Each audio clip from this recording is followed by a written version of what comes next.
I think people get quite shocked by me saying that I've got rheumatoid arthritis. I've taught people from all ages, especially older people.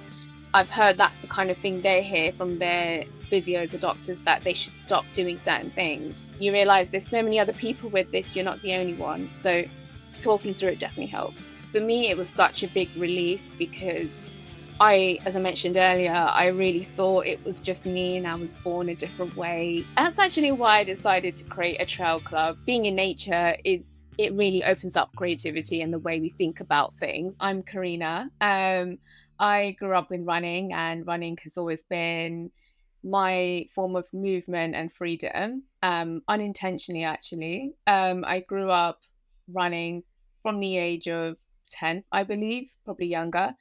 And I always started running solo with my days, and in the morning and the evening during school, and it became quite a ritual. And I didn't really realize intentionally I was, doing that until came to these events like sport days where I was the fastest in my school, which was very unintentional, but very proud of actually.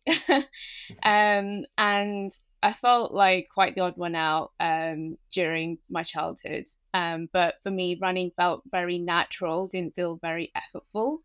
Um, and then over around 16, I was diagnosed with rheumatoid arthritis, which was actually a really young age. I think for me, though, when I was going through a lot of tests and blood tests and hospital visits for 3 years, um, it felt very odd but natural because I got quite used to that. And then finally, knowing I had arthritis, that word kind of hit me quite hard because, at 16 years old, you don't really expect that or to even hear it that you've got it.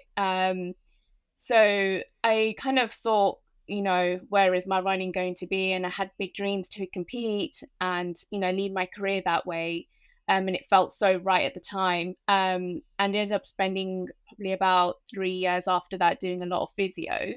And my physio did tell me to stop running entirely because you will probably need a hip replacement. It was quite, I don't know, it felt very odd. And for me, though, my resilience was really hard. I definitely didn't say that as, yeah, that's it for me. I definitely pushed through. And I guess that's quite character building in running in general.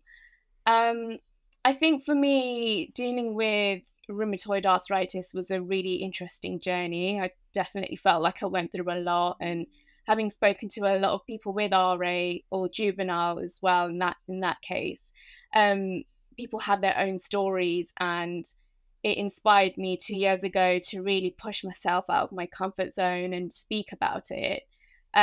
But for most of my childhood and younger years, I internalized that a lot and suffered through a lot of mental health problems, which, caused me a lot of depression and anxiety, and actually going through some ADHD, which I think is really great that it's being widely spoken about right now. And I guess now my passion and I guess calling is, to advocate for movement in any form of fitness, and not to really see fitness as a form of having to do something as a ritual, but it as a lifestyle, and trying to make it a lot more fun. So, whether it's dance or, music, so many forms of fitness advocated right now in this generation. So I think that's really important for me to send that message across. And I'm working on a few exciting projects right now, which is really cool, in the arthritis and autoimmune space. And thankfully, in this wellness space, there's so many directions to divert to. Did it almost feel freeing when you did decide to start speaking about it? Because, as you said, like at the age of 16, getting diagnosed with something that you probably weren't expecting to be diagnosed with, then keeping that kind of internalized and bottled up for so long, when you did decide to speak about it, did it feel freeing or was it scary? Like, what was that process like? Yeah, it was really scary actually. I spoke to people I knew about closely, and they pushed me to share my story. And, knowing that I had a bit of a platform in the running space, they knew that my story can help so many people. And I think, I started to just see people on social media sharing their stories, and quite sensitive stories as well, and personal ones. And that pushed me to realize that actually I have something I can share to others and it could possibly change their life. Um, and, doing these talks slowly started to push me to, do more and more. But I reached out to this charity called NRAS. So that stands for the National Rheumatoid Arthritis Society. And it was during lockdown I reached out to the helpline because I remember coming back from a run and I genuinely couldn't feel my legs. And it was on a hot, sunny day. So generally, during the winter season, you would kind of feel that pain more, but I kind of couldn't bear it. And, in my head, it was just getting quite a lot. I had no one to speak to. And I remember that day from even today that, that kind of changed my life, just speaking to someone. And from then on, I started doing webinars with them and doing activities with the foundation. So it's inspired me to do more and open from my comfort shell, which I'm not so used to. I felt so exposed, Yeah. very abnormal. It's like talking to a therapist, but to the public, which I think I mean, I love doing things out of my comfort zone. So I knew that was probably the right thing at the time. I think sometimes, and it's the same with things like this, right? Same with podcasts. And I've had it over the years myself where like a guest will force you to reflect. And I think that's the same from me to you, isn't it? Like sometimes you don't get asked these questions on a day-to-day basis. So like sometimes being forced to reflect isn't a bad thing, because you can kind of grow from that and you kind of understand why you're feeling how you're feeling sometimes. Yeah, yeah. I think the why is really important. That really pushed me through some really hardcore stuff. And when I was a runner, I also moved on to becoming a track runner. So I did 1500 meters and then the 800s. And I had the biggest dream to compete, for the country, but I was competing with Essex. And that was amazing because I felt like I was getting quite far. But it was also really hard to keep up with the other athletes because my recovery was just taking far longer, training like 4 times, 5 times a week sometimes. And then getting that load on, I couldn't quite understand why my body wasn't responding enough. And everything else I seemed to do was pretty right with my nutrition, my sleep, and the load I was doing. And at 25, I decided that I'm just going to probably stop that, and maybe have a different course of direction. Um, but yeah, that was, I guess you have different chapters in your life and different purposes for it. Did it feel unfair? Did it feel like it had been taken away from you a little bit?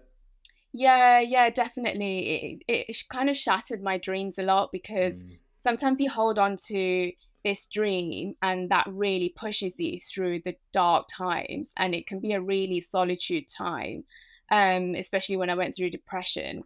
Um, and I also had quite a lot of bullying at school. So that was sometimes that really does help a lot, seeing like the light at the end of the tunnel. And it did come for me, it came around quite slowly to realize that actually it's fine. There's so much more out there in the world to offer and to share with other people, that perhaps it doesn't have to be a solo sport. And I think I realized that for me, I love working with myself and against myself. It's like it's such a you versus you sport. And I've only really started doing run clubs 2 years ago, when I was with On. So that was a very kind of together sport, and I realized actually this could be quite different. Like this is great. It doesn't have to be so serious all the time.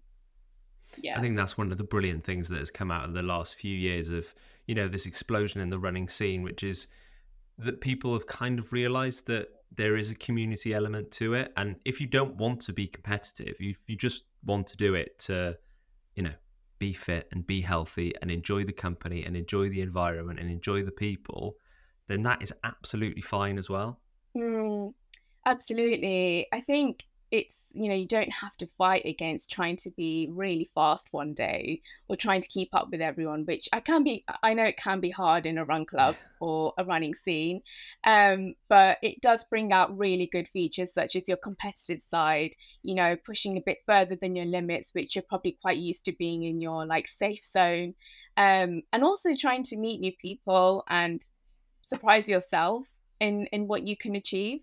And I really enjoy that side way more than what I had before. So I think for me, what I do now, I trying to reach out to, a wider audience, and trying to make it more fun by, creating events such as in this trail space or in the wellness space. And yeah, hopefully even larger than that in the future. Just going back a little bit and going back to when you were 16, and I kind of picked up on you saying, you were bullied a little bit in school as well. It must have been not just hard to accept, but hard to understand what was happening at that time. Like, how was that period of your life, and how did that understanding come about? Because at 16, it's difficult to understand anything, let alone the fact that you've just been told that you're going to have to deal with this for the rest of your life. Yeah, I think that's a really good point to make. For a really long time, I thought there was something wrong with me, internally and then physically as well. So I grew up with severe acne, and I had that for about probably the longest I could imagine, 6 years, which Okay. felt probably longer than that actually. Most of my school like years, and I just thought, that's it. I'm just gonna have to live with this. And it got to a point where I really didn't want to face the public. So I would skip a lot of social things, even school and classes. And I just hated school in general after that. So I would just run a lot. It's crazy. But that was my form of escapism. And it just felt so, at the time, it just felt like, I wanted to quit running and just have a career in running. It just felt so easy. But then going back to the mental side of things, it's really hard because you don't really have people to talk to about the situation or what you're going through. Thankfully, I had a really supportive mum at the time, so she did actually allow me to skip some school days, which was really nice. I had a great mum, still do, and yeah. Otherwise, when you're facing the world, I think my mum really pushed me and helped me realize that this is just only going to make me stronger for like what you're going to face when you're older, meeting all sorts of people and situations, and you can't hide from that.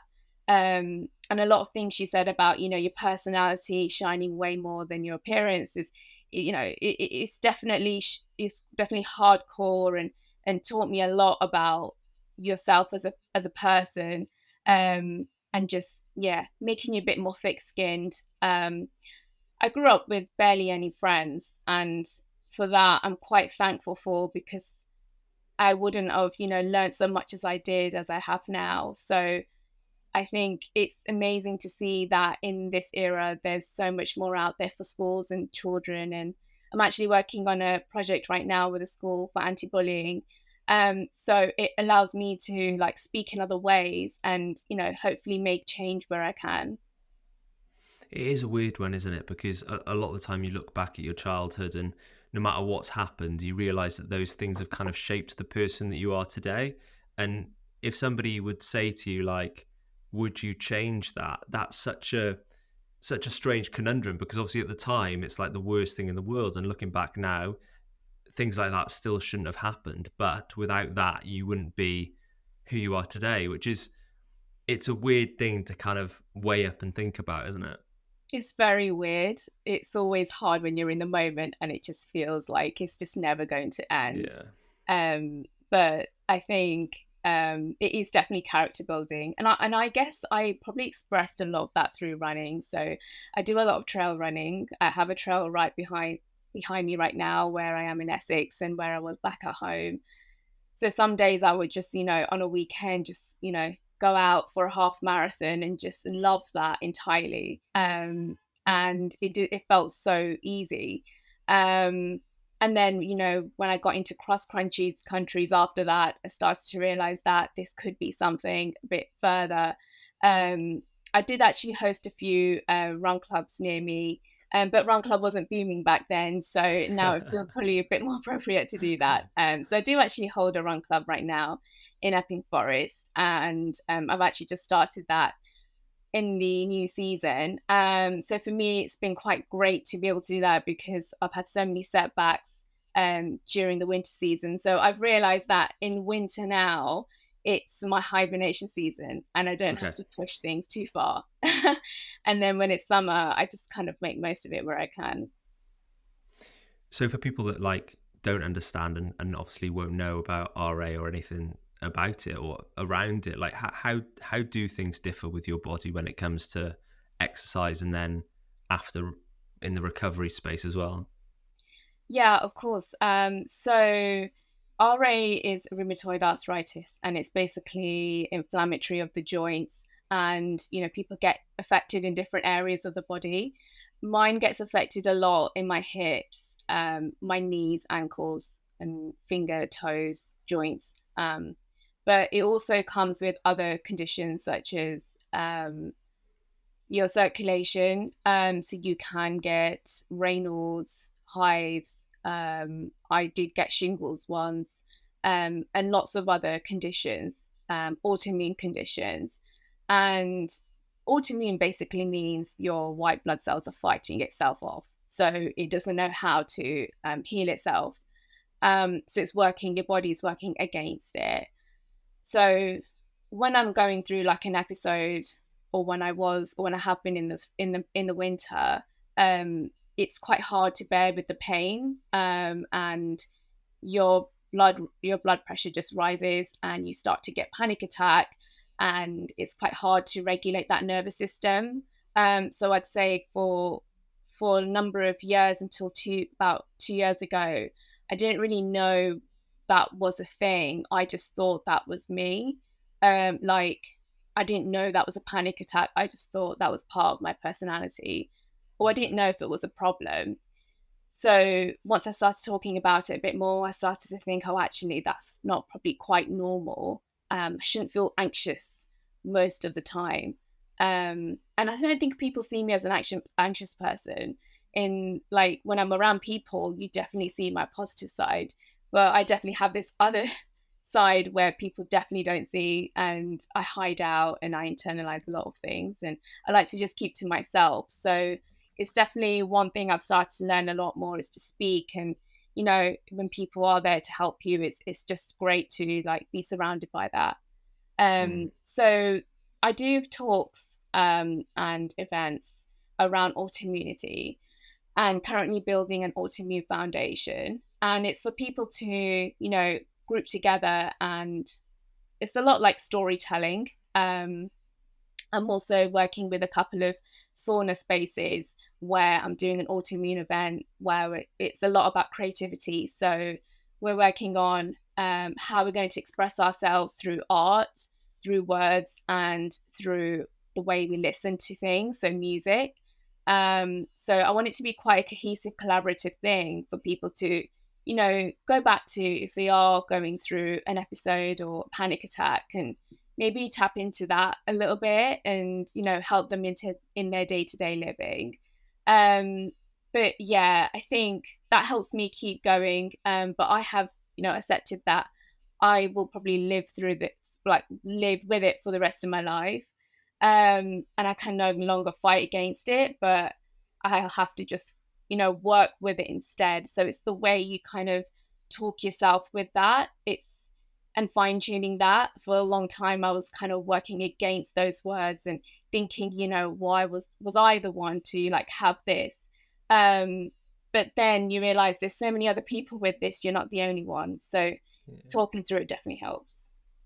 And those events and those meetups, and when you speak to people as well, that's got to obviously feel very, very good for them to have a space to talk, but at the same time very good for you and kind of eye-opening to a point where you're thinking, oh, I'm not on my own, because I would imagine it can be quite lonely at some points, and you probably are thinking, why me? Why is this happened to me? Why am I the person? And then you realize you're kind of not the only one, which must be quite, I don't know what the right word is, but just quite nice to know.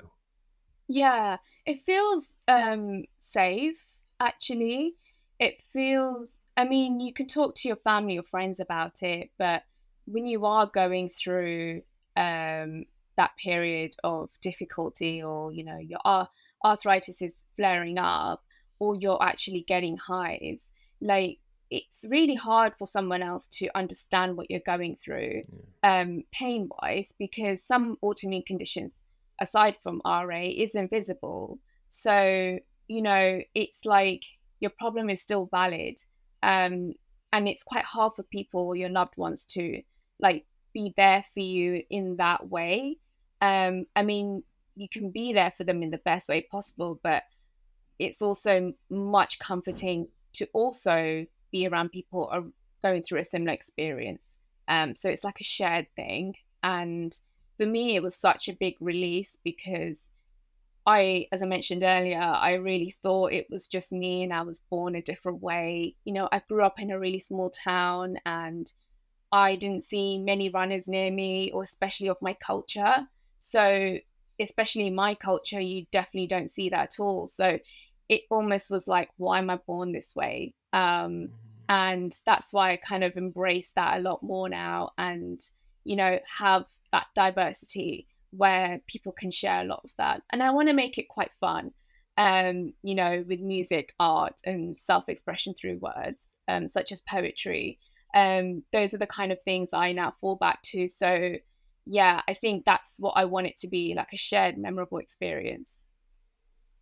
And I think running connects all those things so well as well. I think it is an expression. It is something that you can do when you are in your own head, like listening to music, like dance, like art. There is a connection there between running and kind of the creative arts, I think. Um, I just want to touch on something that you said earlier, just about somebody that said to you, I think you were talking about when you were in hospital, or when you had been doing appointments, and your physio said, you shouldn't run, you shouldn't really run. Was that an option to you? Did you ever think, I'm not going to do this anymore? No, it never really was an option at all, really. And it's funny you say that because I have now been a run coach and a personal trainer and a fitness instructor for almost 10 years. And Yeah. I think people get quite shocked by me saying that I've got rheumatoid arthritis. And I've taught people from all ages, and even especially older people. I've heard that's the kind of thing they hear from their physios or doctors, that they should stop doing certain things.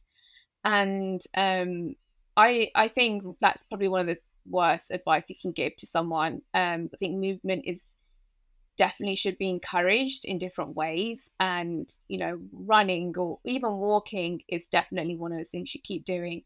But I think I'm someone with a large amounts of resilience. And I think running kind of helped me a lot through my pain. So I would really have a high threshold with pain. And for a long time, I found it difficult to differentiate between pain you should feel in terms of pushing yourself, and pain that you should really like stop and really kind of like draw back on. So I have suffered from quite a few injuries, and I guess that's through trial and error. But Yeah. I think, running is definitely character building, and that's why I love endurance sports. And trail running is definitely one I'd go for. Taking that word movement, because it's something you've said a few times in this conversation, and it feels like just that word, if you take that and think about it alone, is so important to you. What does the word movement mean to you? When I say that, what do you think of? I think of freedom a lot. There's been the number of long periods, such as months, where I've been bedbound because I haven't been able to move.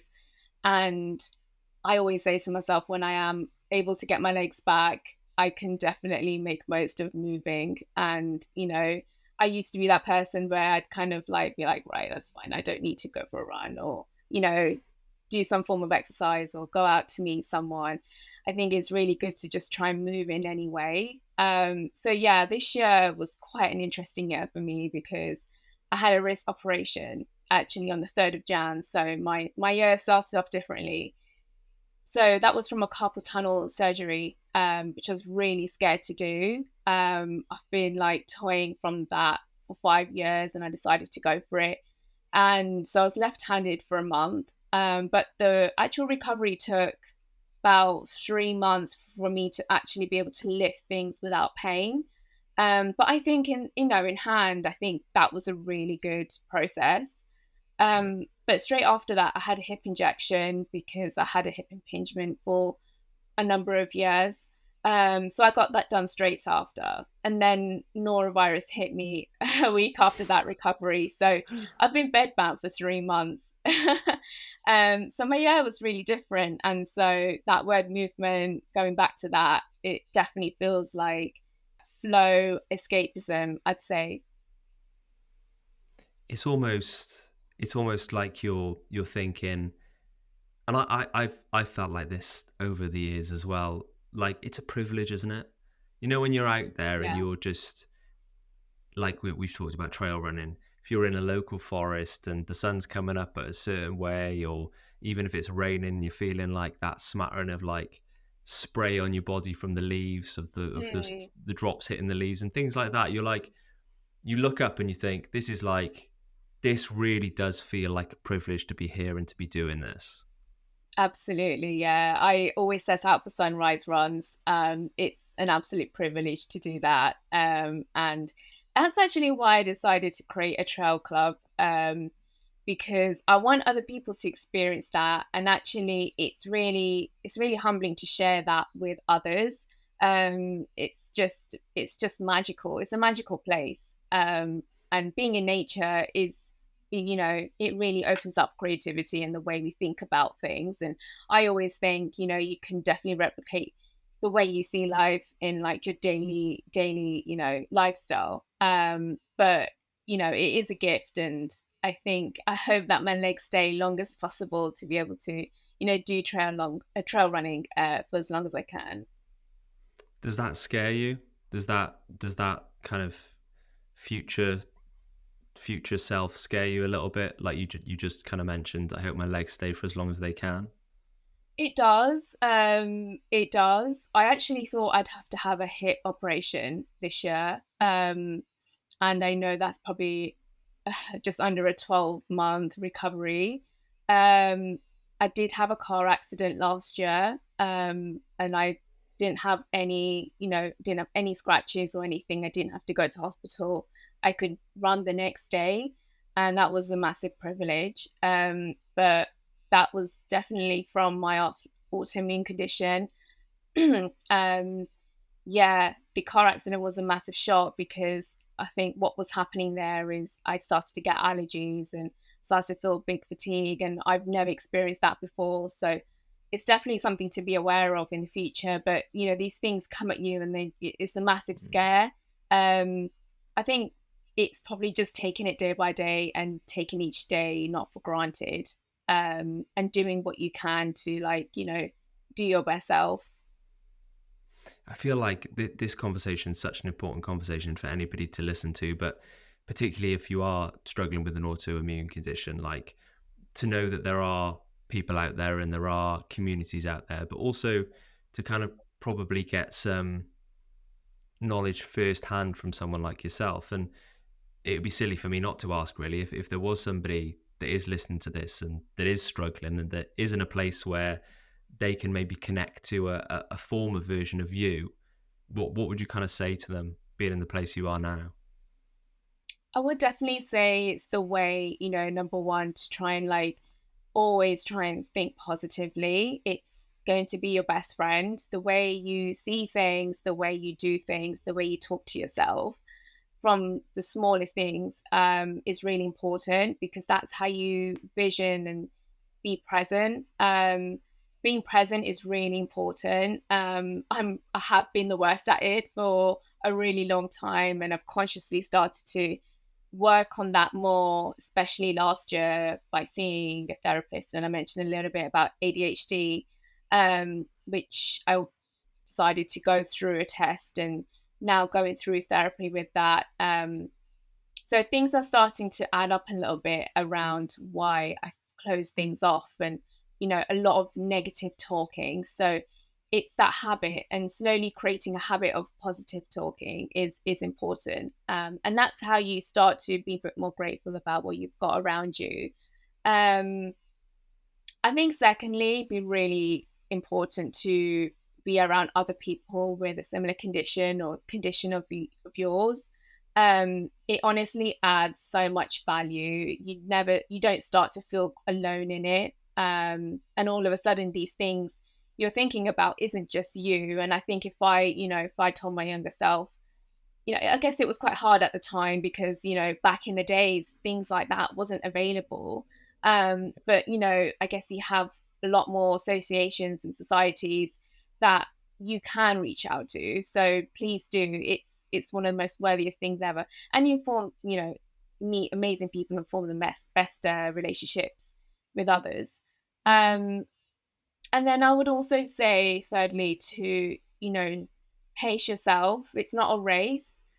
I have a very overactive mind, hence why I would, by the crack of dawn, I would always go out running at school and also run after school. That was the only form of escapism because I hated school and, getting bullied a lot, and it just wasn't very fun. And I think, going back to that, really pace yourself that you don't have to do things and do everything. If you aren't feeling great and you need that space, like, put yourself first. Don't please people, because at the end of the day, you come first as well. And if people care about you, they won't make it just about themselves. So I think, definitely put yourself first in situations, and respect yourself for that. And I guess lastly, I would say, I think it's really amazing to make most of seasons when it's spring and summer, because I think when it comes to September, August, it literally hits me, and I realize that all of a sudden I've got to change my lifestyle and I can't enjoy the outdoors so much. But that's fine because there's so many indoor stuff you can do to move around. Um, and the most important thing is to keep moving. Don't get stuck in a rabbit hole of just hibernating and doing nothing, because it can really bear you a lot. So I would definitely keep, try make it fun and start new things. So during my recovery, I actually decided to start DJing. So I'm learning Oh, how to DJ. amazing. Yeah. And I've said this for so long, so I'm really glad I got my decks out and started playing with it. So even one-handed, it's been quite fun. So let's see how the year plans out with that. Yeah, and I think like it's that theme I think that's run through this conversation. With every challenge comes an opportunity, right? And whether that be through your autoimmune condition, whether that be through anything else, it seems that when you're faced with something tough, you almost see that as an opportunity to do something else. And I would imagine, that's a journey, right? That's not something that's come straight away, and that's not something that everybody's going to be able to do straight away. But No. you must also have to constantly remind yourself to be that way. Otherwise, I would imagine it's quite easy to slip back into that kind of negative headspace. Mm, yeah, this is very true. I mean, I used to wake up every morning with such a bad headspace, and it was just getting me nowhere. I'd stopped socializing for months and realized that I'm just missing out on so much in life, and I'm not, being there for my full potential, because I'm still young. So I've started, including things like listening to podcasts, journaling as soon as I wake up, write all my thoughts down. And then there's this like CBT technique, cognitive behavioral therapy, where, you put your thoughts down, and then you kind of write down how you would tell your younger self. how you would approach a situation like that, and then bringing it back to the present, where how can you do that now? And it kind of it's a very easy technique because you can even do it in your head, but I think writing it down has a lot more of a power. It Mm. forces me to actually do it because it's written down. I'm accountable to actually doing it. And then I'd kind of reflect back on that on the end of the day, and it's kind of a ritual I do every day. That's such an interesting way of doing things as well, because somebody recently said that to me, like over the last couple of days, actually, that writing down thing, because I Yeah, think as humans, we have a million and one different things going on our head at any one time. And it's probably worse than it ever has been now, because you've got phones, you've got, your emails pinging off every 2 minutes, you've got your WhatsApp going off, you've got social, it's just a lot, isn't it? And then you've got absolutely. this family member asking you to do this and this friend asking you to do this, and you're like, I need a break. And it's almost like, an old school pinball machine, and Mm-mm. that ball is just bouncing around loads of thoughts. Whereas when you have it down on paper, it's kind of like, it's like when the balls are in the little slot next to the pinball Yeah, machine. that's So such they're a they're great all analogy. they're all like I ready to love that. go, but we can just go one by one. We don't have to do it all at the same time, and it's just muddled in your head. It's Yeah. yeah, I liked that way of it being put. It actually simplifies your thoughts too. Yeah. As in, okay, what do you really want to take out of the load of thoughts in your mind? What's the most important thing?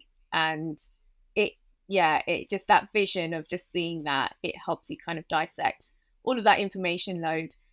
But honestly, I'm the worst for that. I've got a million and one things going on right now, with my full-time job and a lot of things I do out of that.